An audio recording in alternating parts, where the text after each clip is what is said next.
Welcome, everyone, to the Montessori Family Life broadcast series. I'm so glad that you're here with us today. I see lots of you have turned out for music and Montessori. That's wonderful. We're going to go ahead and get started. And I have my friend and colleague, Larry Schenker, with me. He is the head of school. There he is. He's the head of school at Brookview School in Michigan. And he's been there a long time, since the 90s. I do believe we decided the last time we were on together.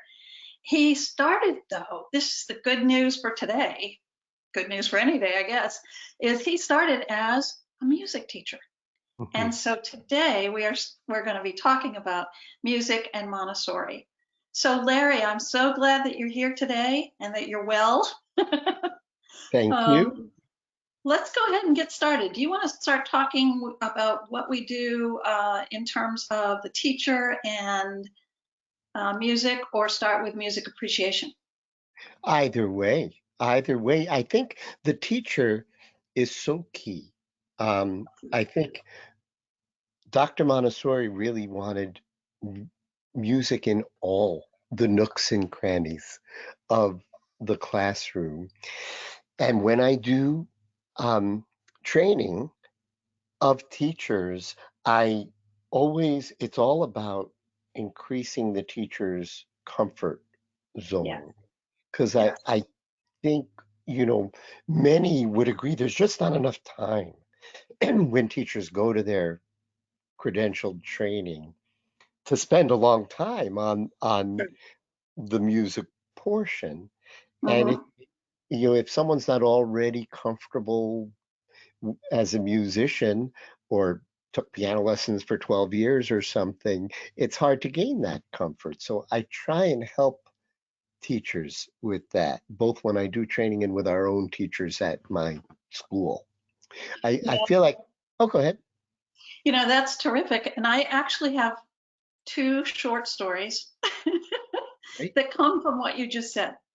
First of all, I totally get having to help teachers get comfortable with with music and so forth. I have to tell you that when I was a kid, I I my brother was really good at art. He was a really good artist. And my parents never said, "Oh, he's so good and you don't do so well." But somehow I decided I wasn't a good artist. And in my Montessori internship, my supervising teacher was a wonderful artist.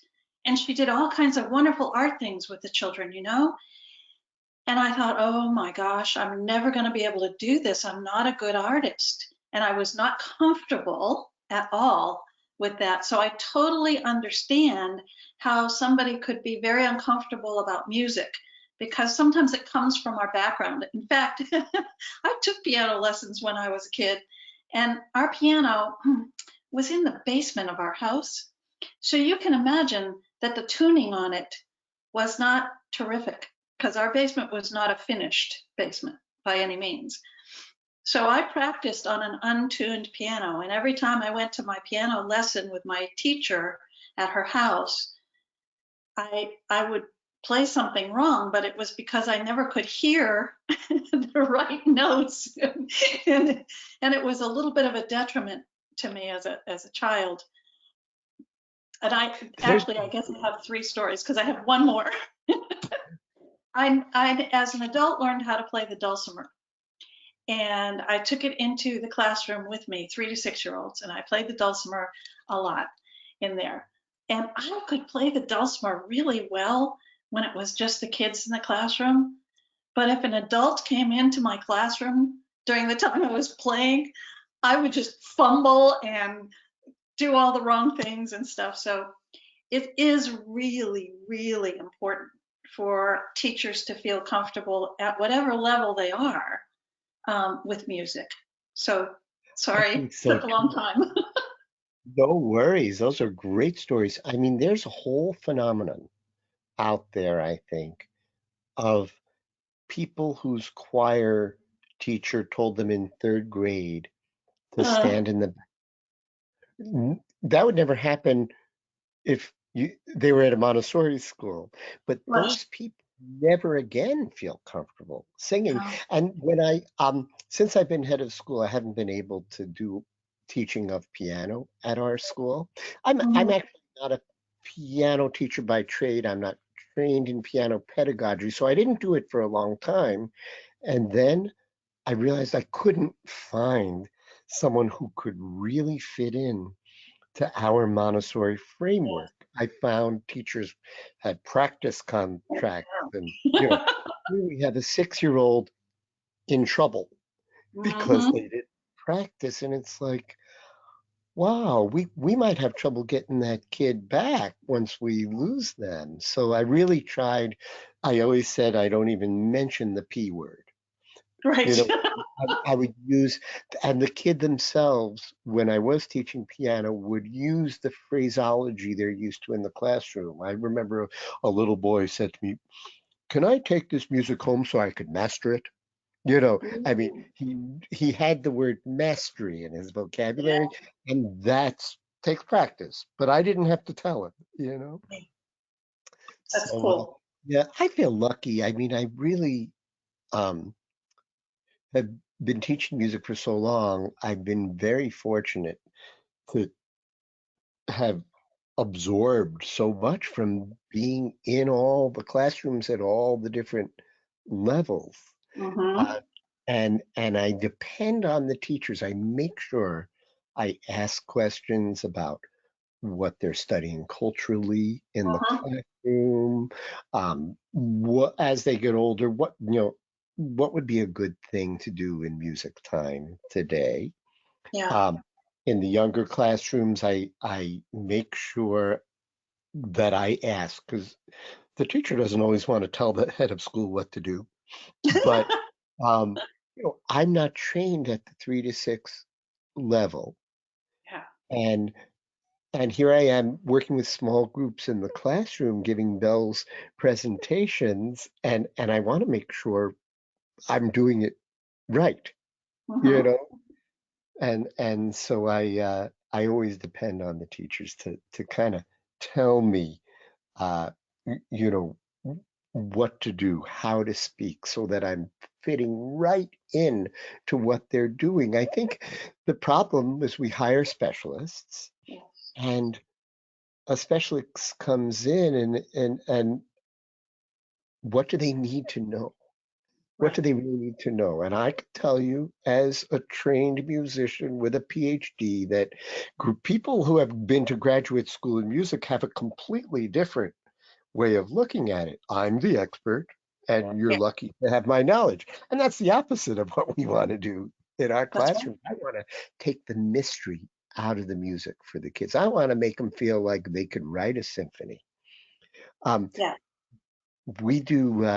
W- uh, with my colleague Laurie Stockton Moreno, who's not at Brookview anymore, but we did, I think, 12 Shakespeare productions together for lower elementary. And the kids wrote the music, literally. We would use the tone bars, which I could demonstrate in a second, Sure. and we would the children would come up with the notes for the songs. Yes. Would I write it down and make it look like beautiful music? Of course. Would I record it on the piano in a way that made it sound professional? Yes, but Cool. they it's their music, and it's been a great process. Yeah. Oh, I just love it. Sometimes a school can hire someone like you who gets it that I'm in an environment that I know nothing about and I need to learn from the people who do. And you adapt to that. But that's rare. It's much more common for people to hire a music teacher like you described, where they are the expert or they're a drill sergeant or, you know, something like that. And so it's so important for teachers to feel comfortable with music. I remember I had a teacher once at the middle school level, and that teacher kept telling me and telling me and telling me that middle school children don't like to sing.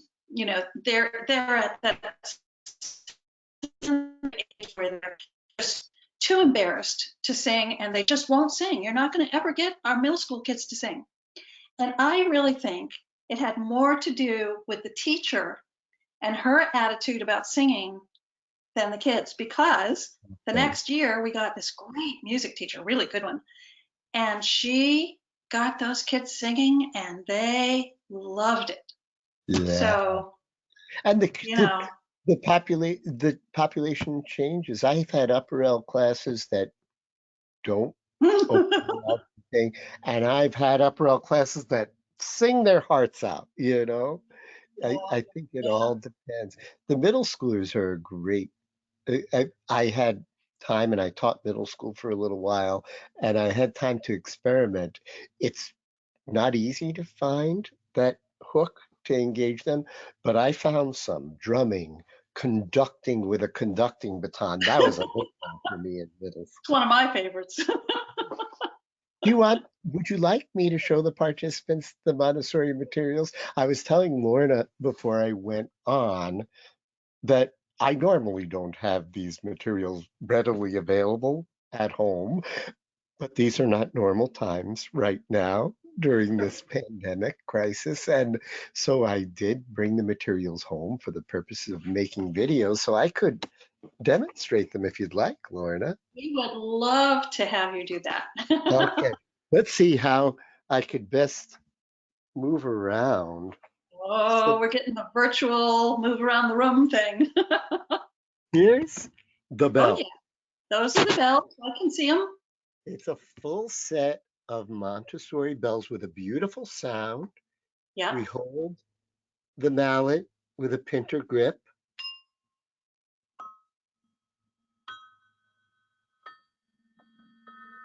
And in a Montessori classroom, um, we bring them out little by little. We don't have a whole set of 26 bells. They learn, they start with one and how to carry it. Some teachers have them use gloves. Did you use gloves with the bells, We Lorna? did. We Yeah, used gloves. I don't know if you can even find little white gloves anymore. Can you? yeah. I have a pair here. They're not white. They're, Oh, darn. They've got to be white, Larry. ah. And then what it is 13 bells. Yeah. Those of you who are musicians know there are basically 12 notes. C sharp, D, D sharp, E, F sharp, G. If you count them up, there's 12 notes that repeat all over and over again in the Western system. There's 13 bells because the lowest one and the highest one are both a C. And those 13 brown bells are matched. Let's see, how do I? Yeah, that'll be tricky to show. They're matched with 13 white bells that are, we have white and black bells that are set up like the white and black keys of the piano. And the children learn to match the pitch.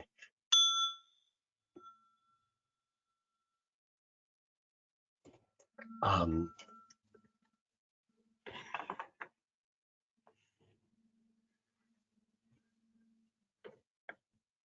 so gradually they make their way through building the whole major scale and then building the pentatonic scale, which is what you get if you uh, just use the black bells.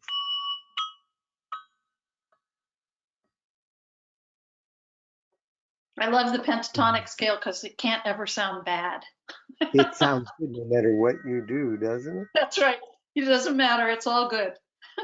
And while I'm here, we have the staff board. I This will be see. harder to demonstrate, so I'll just tell you quickly. Here's one where they learn the scale, Yeah. and there are two more that are blank, and there's sometimes discs, but sometimes teachers make their own, and they are notes on the staff board where the child actually could learn to which note is which and to write their own music. More the older children, and I use a lot of this stuff in elementary as well. Yeah. Yeah, for sure. Lauren, I'm sure you could add more about the bells being a 3 to 6 training. Yeah. Oh, the bells are a wonderful thing. They really are. And then on the other side of the room, Aha. More. There's a more, everyone. set of tone bars. Ooh, look at those lovely things. Oh, and you know what I forgot to do is put them in order. So they're Uh-oh. not in order right now. I haven't used them yet since I brought them home.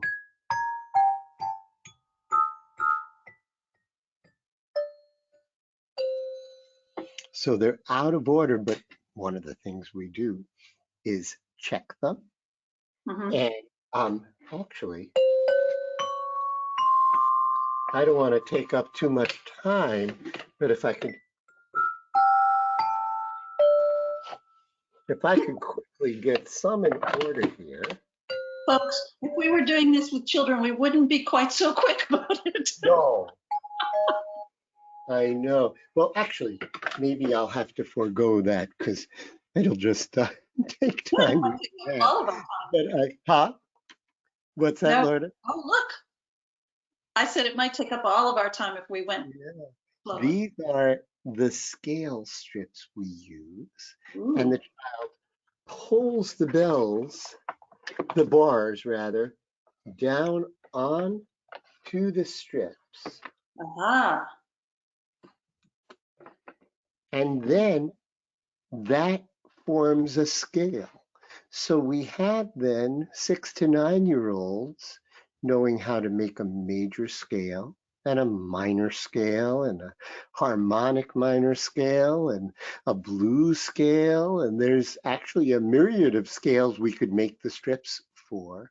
And this is something that would normally happen in high school music theory at Yeah. best, Yeah. you know? And so, and what they learn is a scale isn't just about a group of notes, which it is, but each scale has its own mood.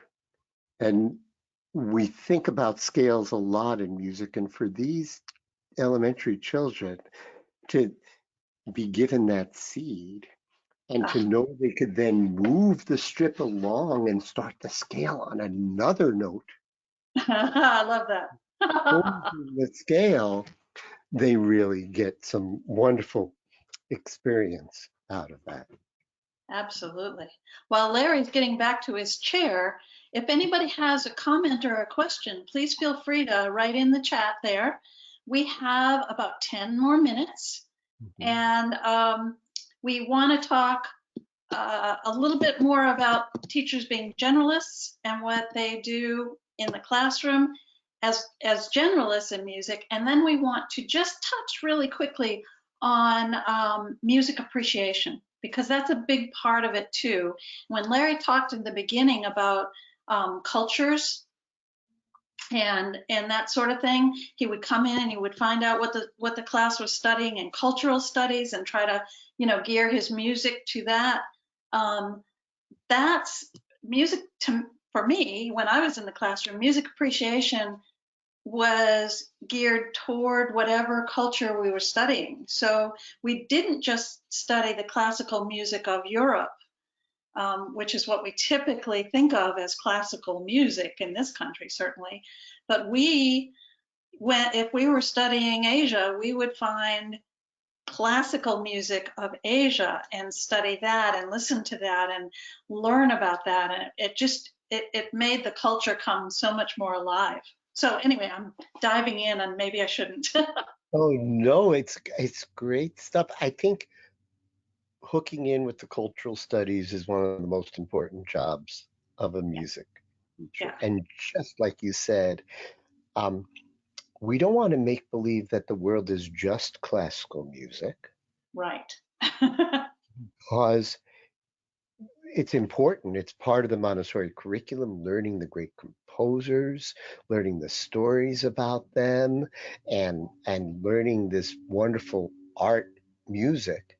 But it is really a small percentage of the music out there in the world, and we want to make sure that they learn to recognize music from Southeast Asia or from India or from um, Oh, Scandinavia, Brazil. Woo. Mexico, we Oh, do a 3 year rotating continent cycle, so that gives us a yeah. base.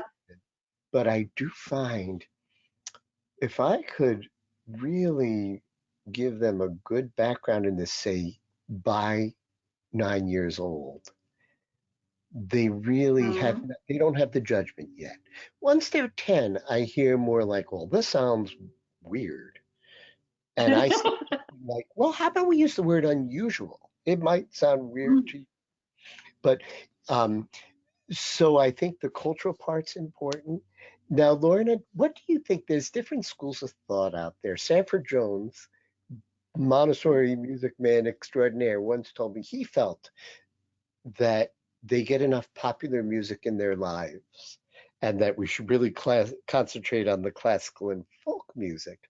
Mhm. But we live in different times now, and I do find I get a lot of mileage out of kids exploring their own tastes in popular music and such. Do you have any thoughts on that, Lorna? I think my biggest thought would be that music is all kinds of music. I mean, my husband, you know Larry, my Right. husband's name is Larry too, so I have two Larrys here. But my husband studied music, and when he was in college and graduate school and so forth. And sometimes he has music on that I think, man, Bartok. I don't know, I don't know if he's my cup of tea here. And I think that's true. I think it's so important for children to be exposed to a variety of kinds of music, which includes classical, but it's also, as you said, folk music and bluegrass and jazz and hip hop and whatever it happened to be, heavy metal. Oh, And but somebody likes it. absolutely, and the kids love it. And now I see on a Zoom presentation this morning, the kid wanted us, a little boy um, named Kai wanted to sing a song by Johnny Cash. All right. And I said, I don't know that song. And here's a sign of the times. He said, oh, I could have Alexa play it. And before anything happened, he was like, Alexa, play Ring of Fire or whatever it was. And all of a sudden, Was right. yeah. And that's the world they're living in. That's true. Um, That is. at any rate, I think learning to appreciate all the different kinds of music, learning to understand at the appropriate developmental level that music changed over time, Hmm. you Hmm. know, that there is a timeline of music history that we could map out, just like a timeline of all those wonderful timelines they study in their curriculum, you Hmm. know. Hmm. Um, and so that's always been a big part of what I do. Yeah, Yeah. absolutely. What Yeah. I had real fun with in the 3 to 6 classroom when I was in there was the stories that went along with the music. So the one we talked about before we came on the air, Appalachian Spring, Aaron Yeah. Copland, he did a ballet, and he did many ballets. But one of his was Appalachian Spring. And so I told the children, because we had a recording of it, but we didn't have a video recording of the ballet itself. We just had the music. And so I told the children the story of Appalachian Spring, of the music they were going to hear. And part of it, I told them, they were out on a picnic and they were having a great day. Oh, and then a rainstorm came and da da da da da.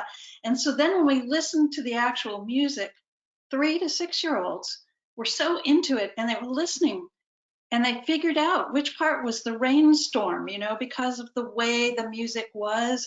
And they figured out when they were dancing, Oh, at the okay. and it was just wonderful stuff. And I told Larry too, we used to sing Simple Gifts. I don't know if you guys know that. It's an old, I want to say Quaker, but that's wrong.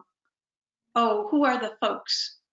Uh, uh, I thought it was, It's not Quaker. it's not Quaker. It's an old It's a group. It's a religious group that started it. And Quaker, I keep, the Shakers. thank you, thank you, thank you. Quaker Shakers. And, See, and, um, and Lorna, um, I'd be happy to play that for you as a tag to end the this webinar if you'd like. I have I a think piano. I think that would be terrific. Right here. But So, oh, go ahead. yes. So just to finish that little story, so the children and I were always singing simple gifts, and I played dulcimer, and we had that going. And so when we actually listened to the ballet, they picked it out. It was like, oh, Miss Lorna, that's simple gifts. These were little children, and they were so excited because on this special music, they heard their song, and they were able to pick it out. So that was very cool. That was great. That reminded me of two things. We both have good stories. We could We talk for do. hours about this, Lorna. First, We have first about 3 minutes. 3 minutes. Okay, so firstly, during these times, during the crisis, stuff is popping out that we didn't see otherwise. For example, I just saw a YouTube video of a Metropolitan Opera performance of one piece from a Verdi opera where all the various instrumentalists as they play are popping up on the screen. And I thought, oh my gosh, I have to play that for those primary kids. They're because they don't, when you see a whole orchestra, it's kind of tough to pick out the little pieces, It you know? is. So I love Yeah. that. The other thing I wanted to say is one thing I've come to with help from others is realize that music is part of this larger world of the arts. And I Yes. think it's very important to think in terms of what my colleague Larry Stockton Moreno and I call arts infusion. And your Mhm. colleague, Michael Dorer, really got us started and helped us design a course in arts infusion that involved storytelling, visual art, dance, drama, and music. And so we've taught that a bunch of times. So I think, you know, music is the subset, and I think so important in the training at the 3 to 6 and lower elementary level. But then I think it's also great for teachers to consider infusing all the arts into their curriculum because we all have our gifts, and everyone could, some like you were talking about visual art, not being comfortable and being Yes, comfortable with another one. It gives a lot of space for creativity. that's for So, sure. yeah. All right. So we have to say goodbye for today, Larry. You gonna do your little thing? Okay. Yep. There's a gift to come down where we ought to be. When we find ourselves in a place just right, we will turn and turn and down. I forgot some of the words. You remember pretty well, I think. Yay! Thank you, Larry. Thank you so much for coming today. This has been great fun. I'd love to come back soon. We have a lot to talk about. Thanks, Sounds Lorna. good. All right. Take care. Take care, everybody. Come again next week for more fun.